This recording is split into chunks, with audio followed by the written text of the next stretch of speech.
Assalamualaikum warahmatullahi wabarakatuh. Selamat datang di podcast Mahkota Bumi.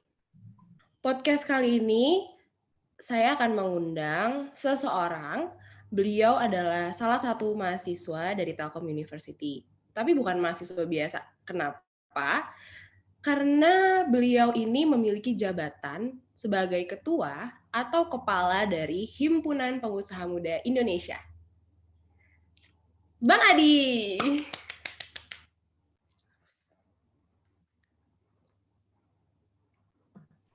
Halo. Selamat siang, Bang Adi. Ya, selamat siang. Oke, Bang, sebelum melanjutkan ke pembicaraan yang lebih dalam, boleh memperkenalkan diri dulu? Oh, ya.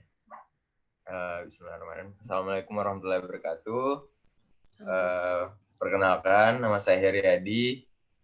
Saya jurusan Ilmu Komunikasi angkatan 2017 dan alhamdulillah pada tahun ini diberikan amanah menjabat sebagai Ketua Umum HIPMI PT Telkom. Salam kenal.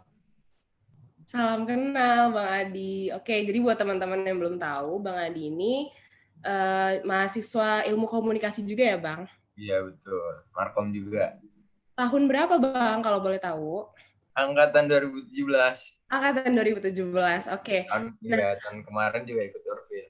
Oke, ternyata Abang ikut Urfil. Kalau boleh tahu, dari kota mana, Bang? Urfilnya? Iya. Kalau Urfil tuh Mustika Tasikmalaya, Tasik. Oh, Tasik. Oke. Yang menang lah pokoknya. Sama dong, Bang. Oh iya. Nah, oke. Bang Adi gimana kabarnya, Bang? Alhamdulillah sehat. Sehat ya, Bang. Sekarang lagi sibuk apa? Sekarang lagi sibuk masih sibuk di HIPMI sama ngurusin beberapa bisnis. Tapi kalau di HIPMI bentar lagi demisionnya. Oh, ntar lagi pensiun. Ya. Oh, berarti di HIPMI menjabat. Kalau kita boleh tahu nih, Bang, Abang lagi menjalankan bisnis apa? Oh, kalau sekarang sih masih di bisnis makanan sih. Kalau abang-abang apa ya? Kan awalnya kalau bisnis itu kan nggak langsung pasti kan awalnya ada coba-coba atau misalkan kita cocoknya di bidang mana. Kalau sekarang masih di makanan sih sama jasa. Kalau jasa apa tuh? Itu apa sih, penyewaan alat berat. Oh, itu apa namanya, maksudnya hanya di Bandung saja atau sudah keluar dari kota Bandung? Oh, kalau di yang alat berat itu di Sulawesi ya, Sulawesi Selatan. Oh, di Sulawesi. Kalau yang makanan ini di Bandung, karena sebelumnya nyoba banyak bisnis sih, tapi emang cocoknya kayaknya di makanan, kayak passionnya di makanan gitu. Oke. Nah, menarik sih pembicaraan Abang tadi. Tapi aku pengen tahu, boleh nggak sih Bang ceritain sedikit aja kayak perjalanan Abang waktu awal-awal berbisnis sampai sekarang itu gimana? Oh, iya. Kalau untuk bisnis sendiri, kalau dari keluarga juga emang awalnya emang latar belakangnya emang bisnis gitu. Jadi kalau untuk pekerja jarang sih di keluarga abang. Habis itu abang ya karena mungkin itu ya, jadi dari kecil udah mindsetnya tuh udah bisnis gitu, diajarin jualan gitu kan. Kemudian akhirnya ya nyoba-nyoba jualan terus sampai mungkin di awal di Telkom tuh, maksudnya awal masa-masa kuliah pertama ya di Telkom, terus bingung kan di Telkom kita jualan apa gitu kan di Telkom. Terus ya udah deh ketemu HIPMI, tahu di HIPMI juga pas di Telkom, dan ternyata kan HIPMI sebelumnya emang udah ada di luar gitu sebelum masuk ke perguruan tinggi. Habis itu ya udah coba daftar di HIPMI. Ternyata di HIPMI itu ketemu banyak teman-teman yang passionnya sama gitu, jadi dapat insight yang bermanfaat gitu. Terus ya udah deh nyoba-nyoba gitu kan. ketemu sama teman passion sama, ya udah kolaborasi. Jadi awalnya nggak langsung makanan, jadi awalnya tuh ketemu sama temen jualan apa ya, clothingan. Jadi jualan clothingan ya, karena maksudnya apa ya, jualan clothingan brand gitu kan kayak kelihatan keren gitu kan. Terus pas dijalanin kayak nggak nyaman gitu, ternyata ya udah bukan passionnya. Di situ buka bisnis makanan dan ternyata kayak gue passionnya di sini nih kayaknya. Soalnya kalau di makanan itu banyak juga orang-orang yang nggak cocok ternyata, kayak ribet banget ternyata jualan makanan tuh, dan ternyata emang ribet banget sih. Tapi kalau menurut gue ya itu apa, justru itu yang gue suka gitu, ribetnya gitu kan.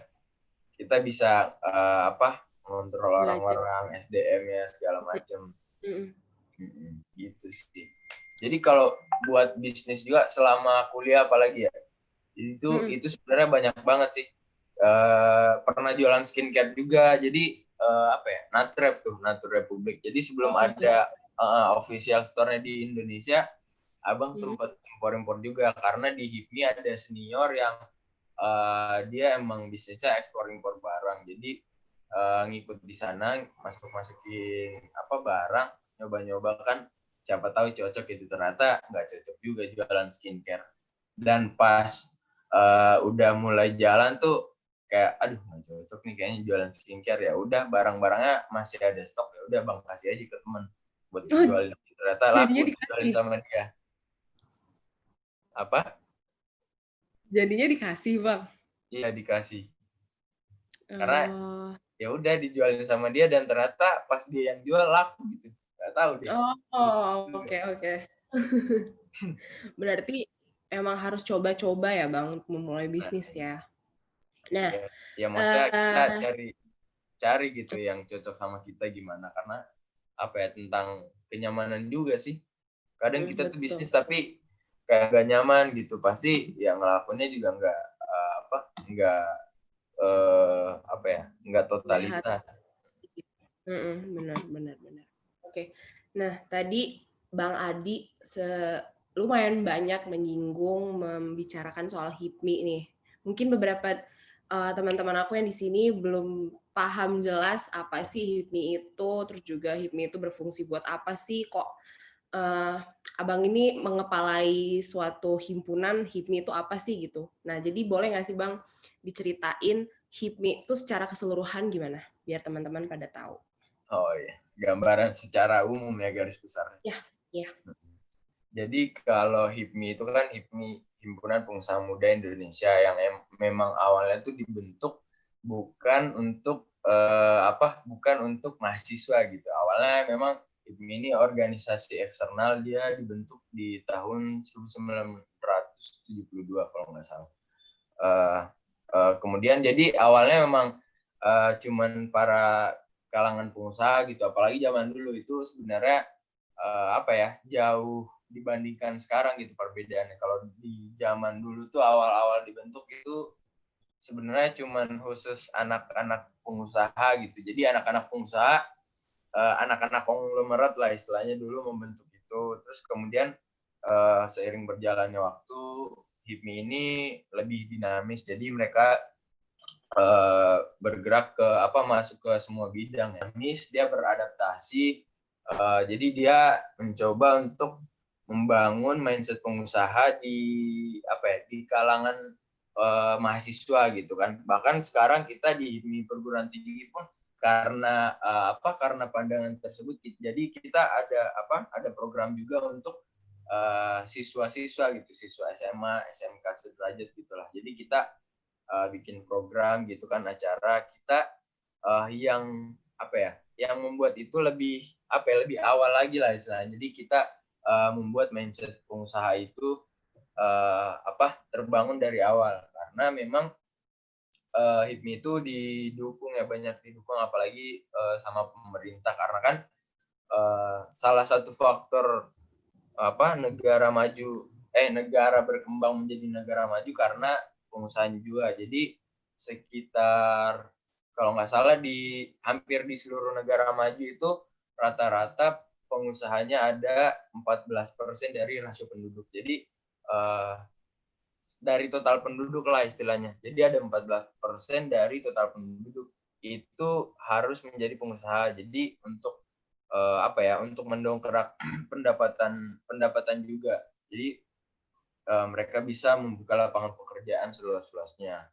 Jadi kalau di Indonesia itu baru sekitar 5-6% lah jumlah pengusahanya dari total rasio penduduk. Ya paling kayak gitu sih. Jadi makanya kenapa HIPMI masih eksis sampai sekarang ya karena itu. Karena sejalan dengan pemerintah juga, terus sekarang orang sudah melek kan tentang entrepreneur, apalagi Telkom kan di roadmap Telkom University tahun berapa ya, kalau nggak salah tahun 2023 kalau nggak salah. Jadi dia roadmapnya Telkom University Entrepreneur Research University. Jadi sejalan sama HIPMI juga, makanya sampai sekarang HIPMI di Telkom juga masih eksis. Oke gitu. Nah tadi udah ngebahas soal HIPMI, terus juga tadi sempat ngebahas tentang bisnisnya Bang Adi nih. Aku mau nanya nih Bang, mungkin seperti yang Abang ketahui, sekarang ini kan lagi masanya pandemi gitu ya. Beberapa orang yang saat sedang menjalani bisnis gitu pasti ada perubahan antara sebelum pandemi dengan sesudah pandemi gitu. Nah kalau dari Abang sendiri, dari bisnis yang Abang jalanin itu dengan adanya pandemi ini berpengaruh nggak sih Bang? Dan apa dari pengaruh itu? Iya, pandemi ya. Karena adanya pandemi memang awal-awal itu, pas awal-awal pandemi kan semua orang shock ya. Jadi apalagi kan sebenarnya pandemi ini menurut Abang sih nggak terlalu sebegitunya. Cuman kan lebih-lebihkan lah istilahnya. Kalau awal-awal tuh, kalau menurut Abang kan sebelumnya jualan di Telkom juga kan, tapi maksudnya ada jualan di Telkom. Jadi pas pandemi ini Telkom tutup, ya udah tutup juga berarti. Cuman karena sekarang kita harus beradaptasi karena pas sebelumnya kan kita nunggu normal dulu kan. New normal itu kita menunggu new normal itu seperti apa sih, gimana sih ke depannya ini. Cuman kalau misalkan kita terus menunggu, kita juga nggak bisa memastikan gitu nanti ke depannya seperti apa sih yang sebenarnya kita tunggu ini. Jadi kalau menurut Abang sih ya langsung bergerak gitu, apalagi pas pandemi ini tuh yang benar-benar banyak sih, ada yang diuntungkan, ada yang menurun ya. Jadi kalau misalkan kita bilang semua sektor menurun, enggak juga. Semua sektor pendapatan menurun, enggak juga. Karena kan uangnya tetap masih ada, cuman kan orang menahan untuk membeli atau enggak, uang-uang itu lari ke bidang kesehatan kan misalkan. Jadi ada bidang yang naik, cuman ada yang turun juga, kayak misalkan pariwisata sama F&B atau makanan itu pasti awal-awal tuh menurun banget pasti, apalagi kalau misalkan kita bisnisnya mengandalkan market kecil. Oke, berarti dari ini semua pastinya Bang Adi punya strategi marketingnya untuk tetap usaha ini berjalan ya Bang. Oh iya. Nah kalau boleh aku tahu nih, biar teman-teman juga tahu, strategi apa yang Bang Adi gunakan supaya bisnis yang Abang sedang jalani itu tetap berjalan apapun keadaannya. Oh iya, karena kalau untuk strategi ya tergantung bisnis sih biasanya. Kalau untuk bisnis makanan itu kan ya mau nggak mau kita harus online kan. Misalkan kita udah online tapi kita harus tetap memperlihatkan gitu. Kalau misalkan kan sekarang orang-orang tuh lebih memperhatikan kesehatan, isu-isu tentang kesehatan. Jadi mau nggak mau kita harus adaptif juga sebagai seorang pengusaha. Kita harus pintar-pintar juga mengangkat isu-isu tentang kesehatan di bidang bisnis kita, apalagi di dalam marketing. Jadi ya orang pasti lebih mengutamakan kesehatan, misalkan di marketingnya, misalkan kita jualannya secara frozen, misalkan kita ngomongnya kalau misalkan kita sekarang udah pakai vakum gitu kan untuk menjaga kesehatan. Terus untuk bahan baku juga orang-orang pasti lebih aware. Dulu tuh awal-awal pasti orang mikirnya barang ini takutnya ada coronanya segala macam kan. Pasti orang mikirnya gitu. Gue juga dulu sempat beli pokoknya barang gitu, ternyata pas datang tuh kayak kayak banyak tulisan Cina, ternyata emang produk dari Cina gitu kan. Pas aduh nggak mau dipegang kan, pas ngecek dulu di internet kalau misalkan barang ini tuh bisa nggak ya menularkan virus gitu segala macam. Ternyata pas lihat di perjalanan dia udah ada kayak standarisasi kesehatannya sendiri. Ya udah, kemudian trust kita terhadap barang itu kan pasti akan naik juga gitu. Jadi ya udah, penting kita lebih ke arah sananya sih, lebih ke arah kesehatan. Kalau untuk produk-produk bisnis kayak proyekan gitu-gitu, itu nggak ngaruh sih sebenarnya. Kalau menurut abang nggak terlalu ngaruh. Terus kalau untuk kayak F&B tapi dia ada tempatnya, restorannya, ya udah kita harus mengutamakan kebersihan juga, pasti lebih diangkat lagi kan sisi maksudnya marketing tentang kesehatan itu. Jadi kita cleaning general cleaningnya tiap seminggu sekali atau berapa hari sekali, itu pasti orang kayak trustnya pasti naik lah istilahnya. Kayak gitu sih paling. Karena kan kalau misalkan bisnis sama teori-teori yang kita pelajari sendiri itu, kalau untuk praktiknya sendiri pasti agak susah gitu. Gimana ya? Nggak semua teori yang kita pelajari itu bisa dipraktekkan gitu. Karena emang ya itu tadi tergantung bisnisnya juga.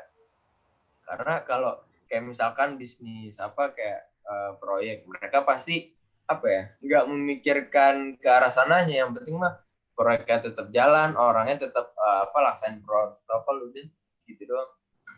Nggak ada mereka, karena itu kan masuknya ke B2B ya, jadi nggak terlalu signifikan kalau isu-isu tentang pandemi, lebih ke pariwisata sama F&B sih.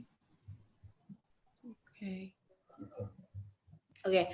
Tadi Bang Adi udah membahas tentang bisnis yang Bang Adi lakukan saat ini, terus juga Bang Adi juga udah ngasih strategi bisnis gimana yang Bang Adi lakukan. Aku mau sedikit mundur nih Bang. Kemarin Mahkota Bumi itu sempat udah ngadain webinar, kalau yang Abang tahu, dan kalau teman-teman di sini mungkin ada yang belum tahu, Bang Adi ini adalah menjadi salah satu pembicara dari webinar Mahkota Bumi. Benar ya Bang? Iya, yang berbicara komoditas gula aren ya kemarin ya, kalau nggak salah. Iya, benar. Pembicara terakhir ya, kalau nggak salah Bang Adi ini ya. Iya. Nah, jadi kemarin itu waktu webinar, Mahkota Bumi sempat membahas tentang temanya adalah bisnis manis di tengah kondisi kritis nih Bang. Oh iya. Aku mau tanya, menurut Abang, Abang kan sebagai salah satu pembicara di webinar tersebut, kemarin itu webinar yang diselenggarakan Mahkota Bumi, gimana sih menurut Abang? Tentang webinarnya. Jadi kalau menurut Abang webinarnya sangat bagus sih, apalagi kemarin kayaknya hampir dari semua sektor yang yang bergerak di bidang itu kayaknya ada semua ya. Kayak dari petaninya, ada dari orang yang jualan gula arennya, ada yang yang niranya itu kalau nggak salah. Jadi menurut aku sih bagus banget karena mendatangkan orang-orang yang benar-benar di bidangnya, terus kemudian dari audiensnya juga lumayan banyak dan interaktif. Kalau nggak salah kemarin tuh aku sempat lihat ada petani juga dari daerah lain gitu yang sempat ikutan, petani gula aren gitu. Jadi mereka ikut di webinar kemarin dan alhamdulillah pas abang lihat ternyata yang interaktif banget gitu, dan juga audiensnya sangat banyak gitu kan. Maksudnya ya untuk sekelas jarang sih abang ketemu webinar yang sampai hampir 1.000 audiensnya gitu. Jadi menurut abang bagus banget sih, apalagi ada kayak lengkap banget gitu, ada dari dosen kan yang ngomongin tentang strategi bisnisnya, ada yang dari praktisinya langsung gitu kan, ada dari pengusaha gula aren langsung. Kemarin kalau nggak salah ada yang yang udah sempat ekspor juga ya, ekspor gula aren gitu-gitu. Kayak menginspirasi banget sih kalau buat abang. Apalagi di era pandemi gini kan pasti semua orang semangatnya down gitu kan, karena mungkin karena adanya webinar kemarin, jadi petani-petani gula aren yang lain atau misalkan pengusaha-pengusaha yang bergerak di bidang gula aren juga semangatnya makin tumbuh lah istilahnya.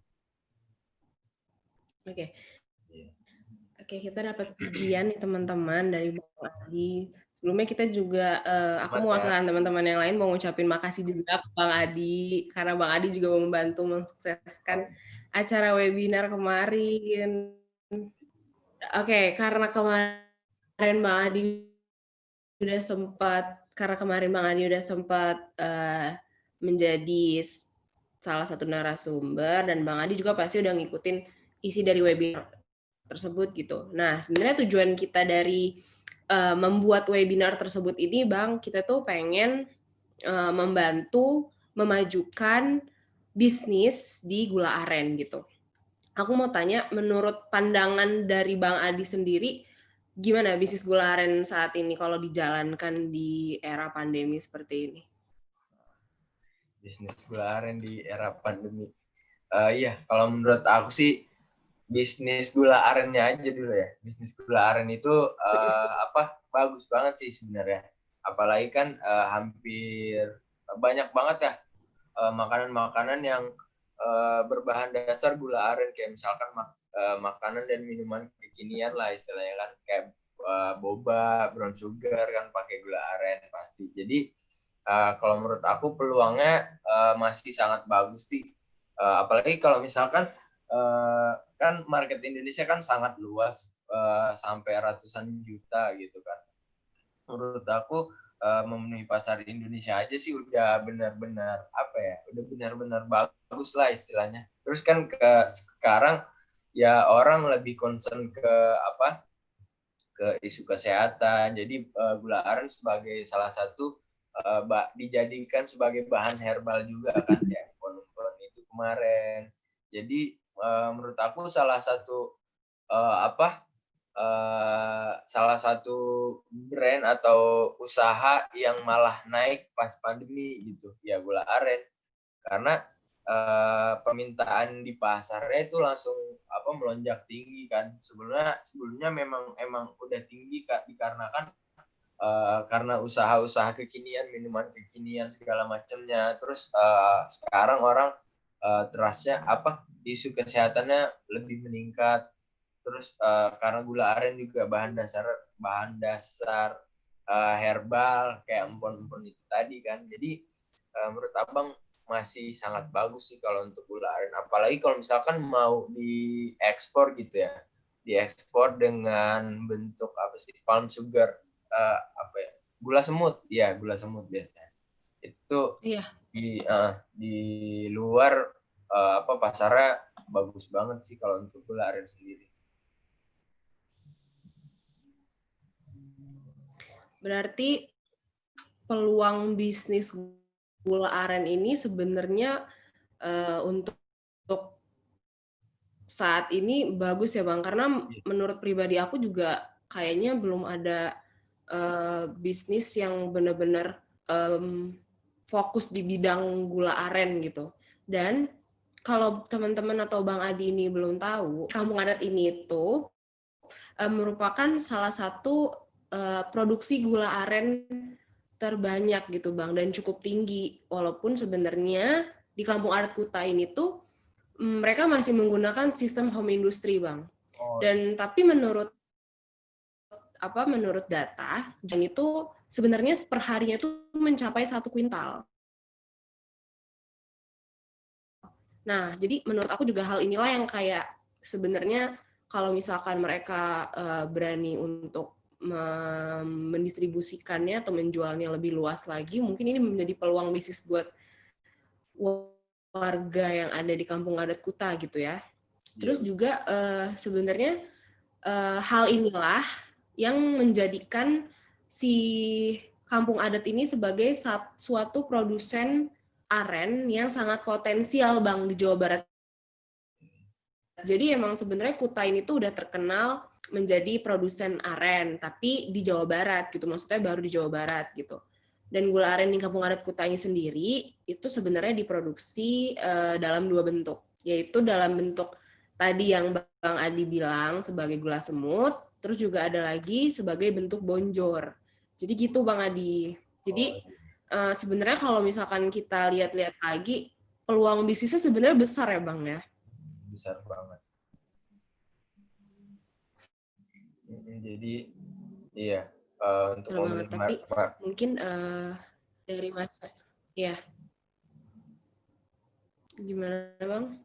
Iya, jadi kalau menurut aku sih untuk memenuhi market Indonesia aja itu udah sangat bagus sih, apalagi kalau misalkan mau diekspor. Tapi kalau untuk diekspor itu biasanya mereka pasti melihat kualitasnya dulu ya, maksudnya konsistensinya. Jadi kadar airnya seperti apa gitu kan, itu kan harus konsisten. Jadi apalagi kalau yang di Mahkota Bumi ini masih masih rumahan ya berarti ya tadi ya.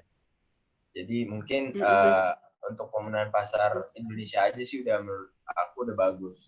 Apalagi kalau misalkan itu kan tadi bahan dasar ya berarti. Kalau misalkan mau dikembangin lagi itu bisa dijadiin oleh-oleh gitu. Jadi oleh-oleh Jawa Barat lah istilahnya. Jadi mungkin bisa dikreasikan gitu kan, kayak misalkan dibikin bolu atau enggak brownies bahan dasarnya gula aren, tapi yang diangkat tuh dari gula aren dari Kutanya, itu sangat bagus sih menurut aku. Masih peluang yang sangat bagus karena sekarang pas aku lihat tempat oleh-oleh sekarang tuh kayak malah lebih banyak ke snack gitulah.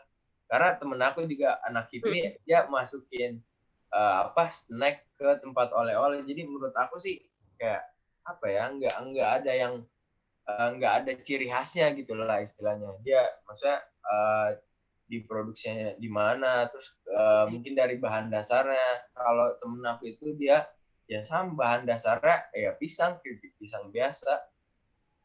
Tapi ya karena tekad dia, ya udah dia bisa masukin ke tempat oleh-oleh dan alhamdulillah dia lancar. Tapi menurut aku akan lebih bagus sih kalau misalkan kayak tadi ya oleh-oleh dari Mahkota mungkin bisa jadi oleh-oleh Jawa Barat kan, karena ya itu tadi pemerintah sekarang kan lebih fokus ke pariwisata apalagi Jawa Barat. Jadi aku dengar pemerintah Provinsi Jawa Barat itu fokusnya emang maunya ke pariwisata gitu, mau mengangkat pariwisata yang ada di Jawa Barat. Jadi masih bagus banget kalau misalkan bisa masuk ke sana atau bisa didistribusin ke sana. Oke, tadi Bang Adi udah ngejelasin tentang peluang bisnis gula aren. Sebenarnya besar ya Bang kalau misalkan harganya ingin mengembangkan juga ke luar daerah Jawa Barat gitu. Nah, buat teman-teman yang ada di sini, kalau misalkan kalian ada pertanyaan, ada yang ingin ditanyakan ke Bang Adi, boleh langsung on mic dan perkenalkan diri. Silakan buat teman-teman yang lain yang mau bertanya. Aku mau tanya. Siap. Oke, boleh Putri. Oh ya, sebelumnya nama aku Putri Ramadhani. Bang, aku tadi tuh terinspirasi banget sama ide Abang yang bikinin gula aren itu jadi salah satu oleh-oleh oleh-oleh di Jawa Barat. Dan aku juga ngerasa kayak Mahkota Bumi bisa berkontribusi ke Kampung Adat Kuta dengan memasukkan ke ke toko oleh-oleh gitu. Pertanyaan aku, sebenarnya susah nggak sih Bang kita mau kerjasama sama tempat-tempat kayak misalnya tempat oleh-oleh gitu, apa kayak ada syarat-syarat tertentu yang kita yang belum tahu, karena kemarin tuh kita bener-bener stuck di BPOM-nya gitu-gitu, padahal kayak dari kampung adat Kuta sendiri namanya juga dari kampung dan kadang tuh administrasinya susah gitu. Gitu aja. Jadi gini ya, kalau untuk berarti kita berbicara tentang distribusinya ya. Jadi kalau misalkan distribusi ke tempat oleh-oleh sendiri itu ribetnya atau maksudnya apa aja sih persyaratannya? Kalau menurut aku sih jadi mereka pasti beda-beda ya. Jadi beda-beda kebijakan lah istilahnya. Jadi mereka punya kebijakan-kebijakan tersendiri. Ada yang bisa yang langsung menerima atau misalkan kayak udah ada udah ada ini udah ada produk semacam itu misalkan mirip atau misalkan ini keripik pisang terus kita mau masukin keripik pisang juga mungkin untuk menjaga daya beli mereka jadi mereka cuman menerima satu produk gitu kan satu brand gitulah istilahnya walaupun produknya sama. Terus kalau misalkan untuk distribusi kayak gitu juga sih biasanya ini ya pembagian hasil sih biasanya. Tapi tergantung tergantung tempatnya. Jadi kita naruh produk terus kalau misalkan barang kita kejual mereka dapat berapa persen gitu. Persenan sih paling kalau misalkan tempat oleh-oleh kayak gitu. Beda-beda juga sih ada tempat oleh-oleh yang udah besar juga terus mereka ya cuman mau menerima brand-brand yang udah terkenal kayak gitu tergantung kita tapi kalau misalkan kalian nggak mau ribet biasanya sih kalau misalkan tergantung BPOM-nya tadi MUI-nya segala macam lah hakinya kalian bisa maksudnya bisa mungkin cari pengusaha-pengusaha di bidang itu, kemudian bisa mereka yang memproduksi lah istilahnya, terus nanti kalian tinggal masukin masukin bahan bakunya segala macam atau enggak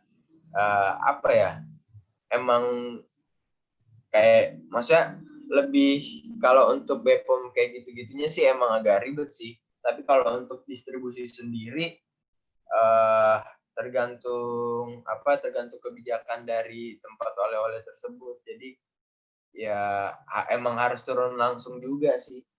Kalau untuk BPOM sendiri tuh ada yang nggak ngewajibin sih. Ada beberapa yang nggak mewajibkan pasti. Kayak gitu sih. Oke, terima kasih Bang. Mungkin harus ada ini ya. Harus ada penengah gitu dari kampung adat Kutanya terus mungkin ada orang yang kelola atau mungkin kalian bisa mengusulkan ke pengusaha kemarin yang udah sempat ikut webinar kemarin tuh kan ada beberapa kan kalau nggak salah mungkin kalian bisa mengusulkan ke situ karena kan pasti mereka udah bergeraknya emang di bidang itu kan jadi mereka lebih paham lah istilahnya kalau untuk yang kayak gitunya. Jadi kalian istilah punya punya tempat lagi setelah dari kampung adat Kutanya gitu yang ngurusin. Kalau misalkan kalian nggak mau ribet sih. Tapi sebenarnya peluangnya bagus banget. Oke, terima kasih Bang. Jadi kita bisa kerja sama partner lain gitu ya, bisa jadi Iya. oke juga. Terima kasih Bang. Iya, sama-sama. Udah kejawab ya Putri? Udah. Oke. Terima kasih Putri. Selanjutnya buat teman-teman lain yang mau bertanya, boleh. Tentang apa aja boleh ya kan Bang? Tentang gula aren, tentang bisnis juga kalau misalkan teman-teman di sini ada yang mau memulai bisnis. Tapi Iya, boleh. takut atau minta tips ke Bang Adi itu juga boleh. Atau tentang HIPMI boleh Bang? Boleh lah. Boleh. Sama-sama. Boleh tuh. Ada yang mau bertanya lagi? Aku mau tanya. Oke, silakan Kirana. Bang Adi, punten nama aku Kirana. Aku pengen nanya sih, kadang kan kalau orang mau bisnis itu ya tadi yang kayak Kori bilang kan, banyak takutnya, banyak nanti kebanyakan kayak gitu-gitunya lah pikirannya tuh. Nah, aku pengen nanya sebenarnya mindset utama apa sih yang harus dipunyain sama seorang pebisnis gitu loh. Itu aja sih. Iya. Makasih Kirana. Jadi kalau berbicara tentang mindset ya kalau gue dulu pasti pas awal-awal juga mulai bisnis tuh pasti mikirnya kayak gitu. Jadi mindset tuh emang ngaruh banget sih sebenarnya. Jadi kalau gue tuh mindsetnya maksudnya karena kita memang langsung sendiri gitu yang memulai gitu kan. Kalau menurut abang sih tergantung orangnya sih. Jadi kalau misalkan gue sendiri tuh gue tuh orangnya takut rugi sih awal-awal tuh dulu. Jadi benar-benar takut rugi kalau gue benar-benar ngitung gitu kan. Ini nanti pengeluaran di sini gimana ya, terus nanti kalau gue buka bisnis ini benar bisa nutup gak ya. Ternyata kalau di bisnis itu nggak bisa instan gitu loh. Jadi mindset-nya kita harus percaya kalau misalkan gimana caranya duit ini bisa menghasilkan duit lagi gitu kan. Jadi nggak usah terlalu dipikirin kalau menurut gue sih.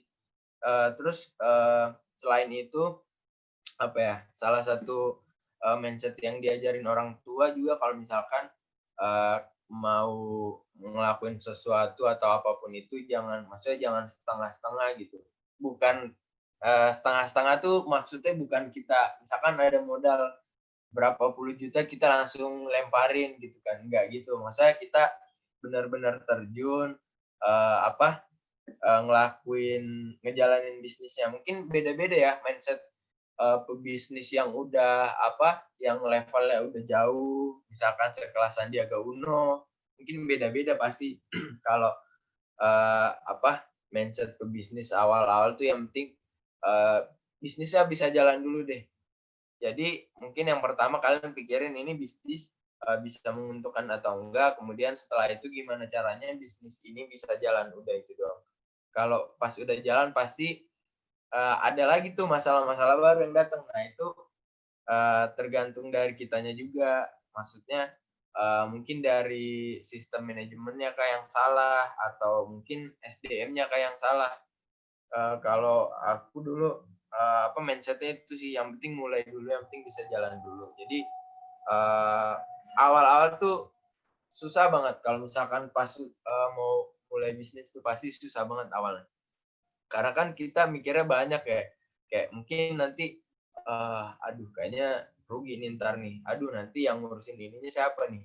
Nah kalau gue sendiri tuh pas awal-awal gue mikirin sistemnya dulu, gimana nih sistem apa aja nih yang bisa gue bangun biar satu sistem ini bisa jalan. Jadi misalkan kita mau bisnis clothingan ya, misalkan bikin brand baju atau tas.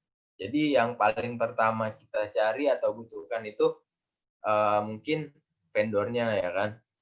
Jadi maksudnya kita bikin sendiri atau kita pakai vendor, itu yang pertama. Terus kemudian kita harus mikirin nih, ini kalau misalkan konsepnya udah ada ya, jadi kita cari vendornya udah ketemu, terus kemudian marketingnya, cara marketingnya udah ketemu, terus kita misalkan mau marketing di sosial media, kita pengennya kontennya bagus, ya udah kita harus cari konten kreatornya juga. Berarti kalau di bisnis itu susah pasti ngejalanin bisnis semua itu secara sendiri ya. Jadi emang harus ada sistemnya. Terus kemudian kalau misalkan udah jadi, kita misalkan butuh tempat buat foto produk, cari studionya di mana nih, studio yang cocok sama brand kita kan misalkan. Kalau misalkan keempat ini dengan adanya sistem keempat ini dan udah bisa jalan, kalau misalkan keempat keempat sistem ini udah ketemu semua dan bisa jalan, ya udah kita tinggal ngerun berarti kan. Jadi itu sih. Jadi gimana caranya kita bikin sebuah sistem. Terus kalau misalkan untuk F&B makanan itu kan bahan baku yang utama. Bahan baku kita harus nyari tempat buat vendor bahan bakunya, terus packagingnya, terus kemudian misalkan kita nyari nge-hire orang buat kerjanya misalkan kan, biar bisa jalan. Jadi kita harus nyari yang 3 ini dulu biar bisa jalan. Nah, terus pasti kalian bakal mikir juga nih, wah ini bisa jalan gimana ya nanti ke depannya. Nah, fokusnya tuh kalian jangan mikir ini kalau udah jalan untungnya berapa, atau misalkan seharinya kurang nggak ya yang beli. Nah, itu jangan mikir itunya dulu. Jadi yang penting sistem bisnisnya ini bisa jalan dulu. Misalkan bahan bakunya udah ada, supplier udah ketemu, orang yang mau kerja udah ada. Nah, kalau itu udah jalan dulu, baru kalau misalkan revenue-nya udah kelihatan, misalkan kalian udah jualan nih, terus kemudian ternyata penjualannya dikit banget. Nah, itu baru kalian bisa kerjain dong. Jadi gimana caranya meningkatkan penjualan kan, misalkan yang kurangnya apa, mungkin dari marketingnya yang kurang gitu, atau misalkan orang-orang nggak suka pelayanannya, SDM-nya. Jadi kalian nggak bisa langsung mikirin semuanya gitu. Yang pertama tuh sistemnya, itu hal yang paling fundamental lah istilahnya. Kalau untuk permodalan sendiri, pasti kan orang nyari ngomong bisnis itu kan harus butuh modal banyak. Enggak juga sih. Jadi sebenarnya kalau saya modal itu bukan cuman sebatas sekedar dana gitu. Tapi baru nyadar kemarin setelah masuk DIPMI, ternyata modal itu bisa jadi dalam bentuk teman gitu kan. Jadi kita ketemu teman yang sama yang memiliki passion yang sama, kemudian ya setelah itu kita ketemu ngobrol gitu kan, kolaborasi sama dia. Ternyata karena kita mungkin dari modal dananya kurang, terus kita ketemu teman yang punya dana juga dan passionnya sama, ya udah kita kolaborasi bikin bisnisnya itu. Kayak gitu sih kalau saya. Oke, makasih Bang. Iya, jadi sistemnya dulu sih kalau menurut saya.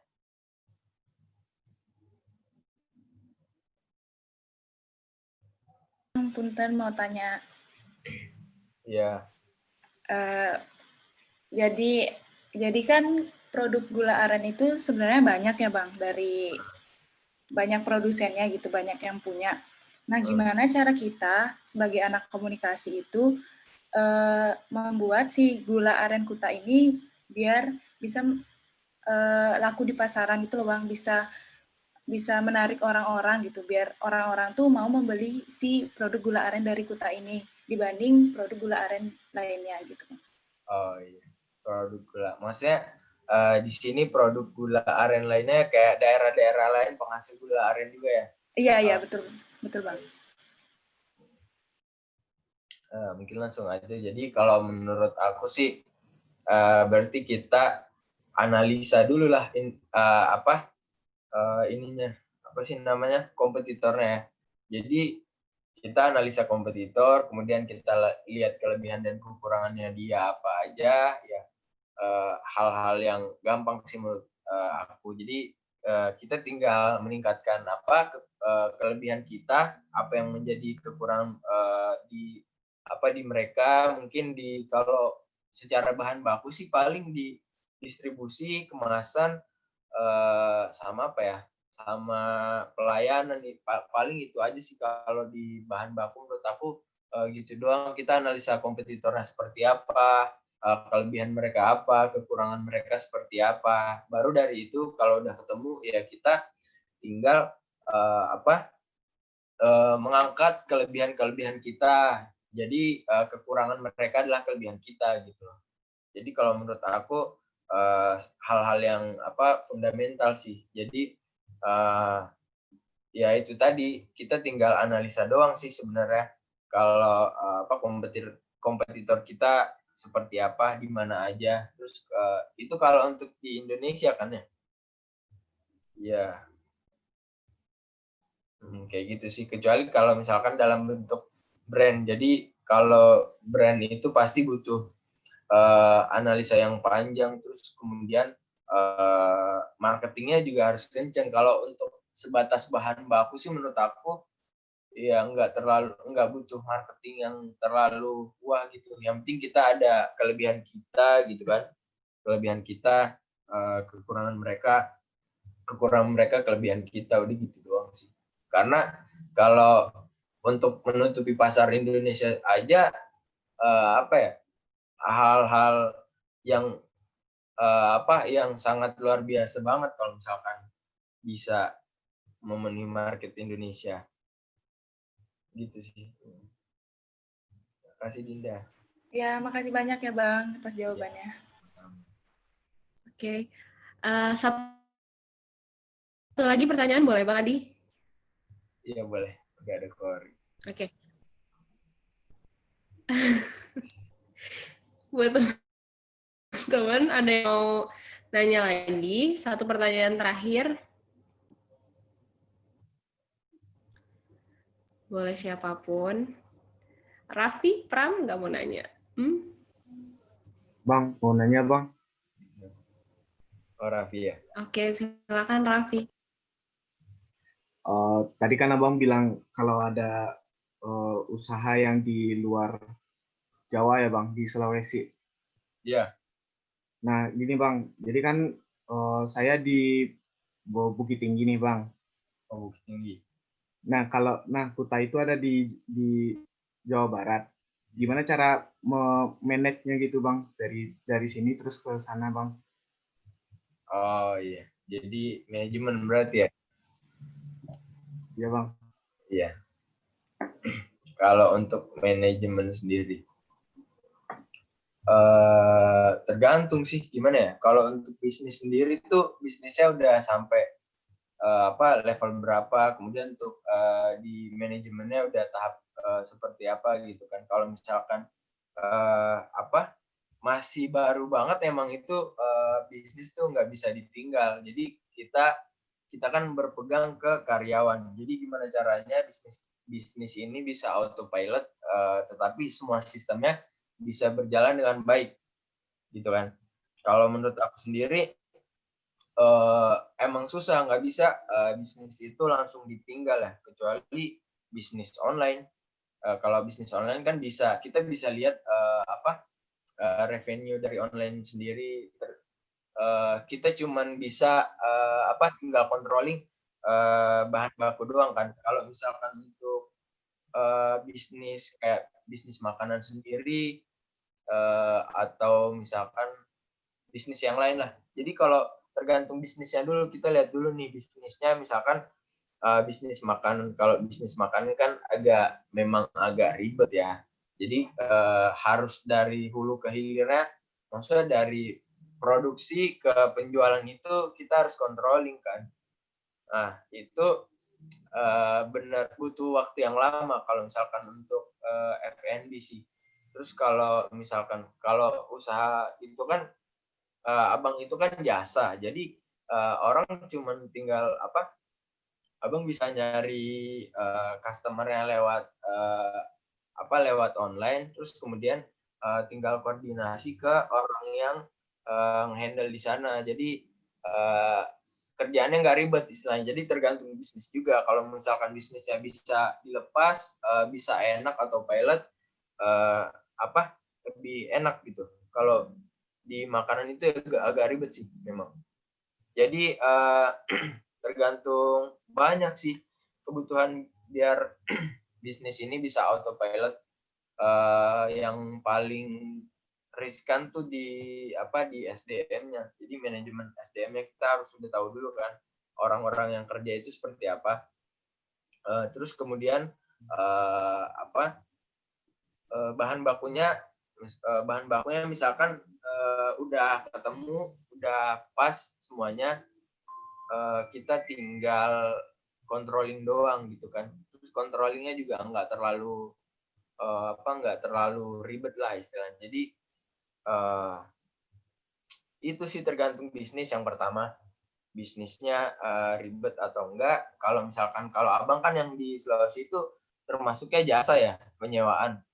Jadi abang tinggal ngomong ini ada kerjaan di sini misalkan, nanti tinggal diantar. Terus orang yang kerja juga udah paham. Jadi dia misalkan kalau bahan bakunya kurang, dia ngambilnya kemana. Terus kalau misalkan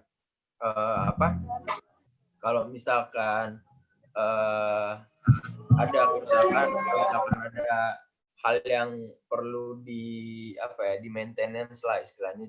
Jadi dia udah bentar ya, ini dulu. Jadi dia udah paham lah istilahnya. Jadi kalau di bisnis itu nggak ada bisnis yang benar-benar autopilot. Nggak ada bisnis yang benar-benar bisa dilepas. Kecuali ya kalian cuma jadi investor doang gitu kan. Kalian jadi investor pasti harus merhatiin juga kan bisnisnya seperti apa. Jadi yang paling penting tuh SDM-nya sebenarnya. Kalau misalkan semua sistem bahan baku dan distribusinya udah bagus, yang paling penting tuh SDM. Jadi kita harus mendelegate tanggung jawab kita ke orang gitu. Nggak benar-benar autopilot sebenarnya. Jadi tanggung jawab kita dipegang sama orang, kita tinggal kontrol orang itu. Jadi kayak gitu sih, Raffi. Kalau aku ya. Ya Bang, thank you Bang. Iya, sama-sama. Jawab ya Raffi pertanyaannya. Iya Bu Kori. Oke. Nah, karena tadi udah pertanyaan dari teman-teman. Kalau gitu boleh nggak Bang kita balik lagi ke belakang, balik lagi ke campaign Mahkota Bumi. Tadi kan Bang Adi udah menjawab nih pertanyaan dari teman-teman semua yang ada di sini. Kalau gitu kita balik lagi ke campaign yang sebelumnya. Aku mau tanya nih ke Bang Adi.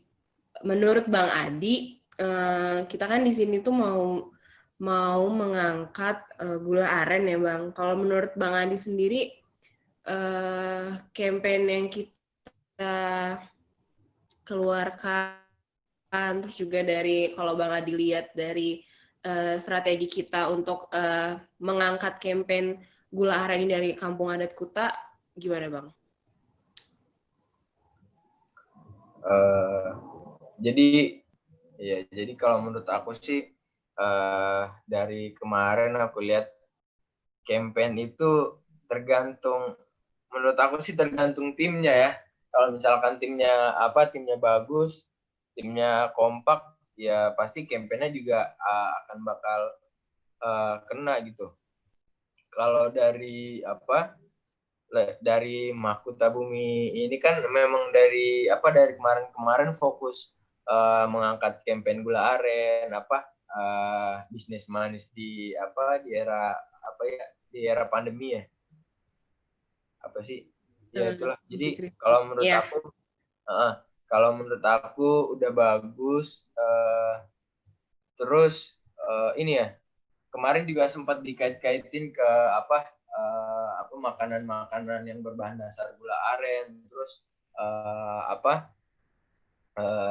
Terus kayak proses pembentukan gula aren, proses pembuatan gula arennya, terus apa ya, benar-benar fokus gitu ke gula arennya, menurut aku udah bagus sih dan betul-betul kena ya. Jadi fokusnya nggak terlalu banyak gitu campaign kalian tuh kemarin. Jadi aku ya percaya sih kalau misalkan kita fokus ke satu titik pasti lama kelamaan pasti akan tembus juga gitu kan. Jadi nggak terbagi fokusnya kalau menurut aku gitu sih. Contohnya di bisnis juga, campaign juga termasuk sih, tapi kalau aku lebih ke bisnis ya. Jadi kalau misalkan satu bisnis fokus dulu nih ke satu, kalau misalkan satunya udah bisa jalan, udah bisa tinggal controlling semuanya, udah ketemu distribusinya, kemudian baru bisa fokus ke yang lain. Jadi nunggu satu dulu nih jalan. Jadi kayak campaign kalian juga fokus ke gula aren, menurut aku udah sangat bagus sih. Jadi dapat gitu, orang-orang kena gitu kan. Kalau misalkan kebanyakan fokus, nanti orang mikirnya, ini sebenarnya pengennya campaign-nya mau ngangkat apanya gitu kan. Kalau aku juga tahun kemarin campaign-nya tentang payung gitu kan. Yang lain memang ada gitu kan, hal-hal lain yang kita bawa, tapi itu tuh cuman sebagai bentuk penyegaran ya, jadi bukan fokus campaign-nya. Jadi menurut aku udah bagus sih gitu. Udah bagus. Oke, makasih Bang Adi. Iya. Kalau gitu berarti aku bisa tarik kesimpulan. Berarti sebenarnya gula aren ini untuk di masa pandemi ataupun bahkan untuk di sebelum pandemi ini terjadi sebenarnya peluangnya sangat besar ya Bang, karena apalagi di sini juga kan kita mengangkat kalau mau membawa masyarakat atau orang-orang untuk ganti konsumsi gula pasir menjadi gula aren. Oke. Nah, Bang Adi nih, sebagai penutupan, Bang Adi. Aku nggak bisa nilai gitu. Gimana? Karena nggak bisa menilai terlalu jauh karena memang kondisinya sekarang sama tahun kemarin tuh pas aku campaign juga berbeda ya. Jadi kalau misalkan aku nilainya kayaknya kurang nih, mungkin aku nggak bisa juga gitu, karena kan memang beda dari tahun sebelumnya sama tahun sekarang, jauh banget. Sekarang campaign-nya kebanyakan online, terus kalau tahun kemarin tuh kita bisa offline gitu, jadi bisa ketemu, komunikasinya lebih enak, ketemu secara langsung gitu kan. Kita ngadain acara offline gitu. Kalau misalkan sekarang kan ya susah, acaranya harus offline. Pun kalau misalkan kalian ada yang di sini terus ketemu kan cuman beberapa juga, nggak bisa ketemu langsung sama audiens juga. Menurut aku yang paling penting sih kita gimana pun medianya, gimana pun caranya kita melakukan campaign, yang paling penting itu ya kembali ke tadi, fokusnya lagi. Terus gimana caranya kalian komunikasi sih yang paling utama, komunikasinya tetap lancar, komunikasi satu sama lain lebih enak. Menurut aku itu udah insya Allah bisa mendapatkan hasil yang baik juga. Dan juga semoga kedepannya karena ada pandemi jadi bukan penghalang lah untuk kita semua, apalagi kan kita maksudnya makhluk yang berpikir ya, kita bisa berpikir kayak siapa tuh filsafat yang katanya aku berpikir maka aku ada. Jadi ya yang menjadi pembeda kita dengan makhluk lainnya karena kita berpikir gitu kan.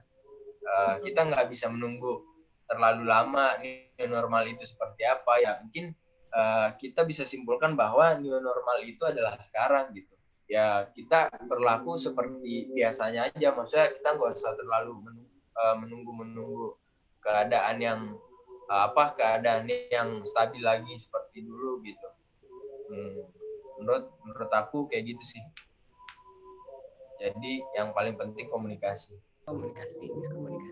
Oke, terima kasih teman-teman semua. Terima kasih buat Bang Adi yang sudah mengisi podcast pertama Mahkota Bumi dan selalu membantu acara-acara Mahkota Bumi dari kemarin webinar, terus juga sekarang Abang mau diwawancara, mau menjadi bintang tamu di podcast. Terima kasih banyak Abang. Aku mewakilkan teman-teman yang lainnya mengucapkan banyak terima kasih. Semoga Abang dengan bisnisnya berjalan dengan lancar terus juga membuahkan hasil yang banyak dan bermanfaat untuk orang-orang sekitar. Tentunya Bang Adi harus menjaga kesehatan dan semua teman-teman yang ada di sini harus menjaga kesehatan semua ya. Oke, kalau gitu aku tutup aja kali ya podcast kali ini. Semoga nanti kalau misalkan Mahkota Bumi ada waktu untuk podcast lagi, kita lihat tamu undangan siapa lagi yang akan kita undang. Oke? Nah, sebelum aku benar-benar menutup podcast ini, boleh buat teman-teman dan Bang Adi juga boleh ikut untuk mengeluarkan tagline dari Mahkota Bumi. Oke? Kalau enaknya dipimpin siapa nih? Aku atau PM? Kori aja, Kori. Oke, aja ya. Berarti kalau aku bilang kataku, gini Bang, berarti kalau aku bilang kataku, nanti Abang sama teman-teman bilang kita kuta.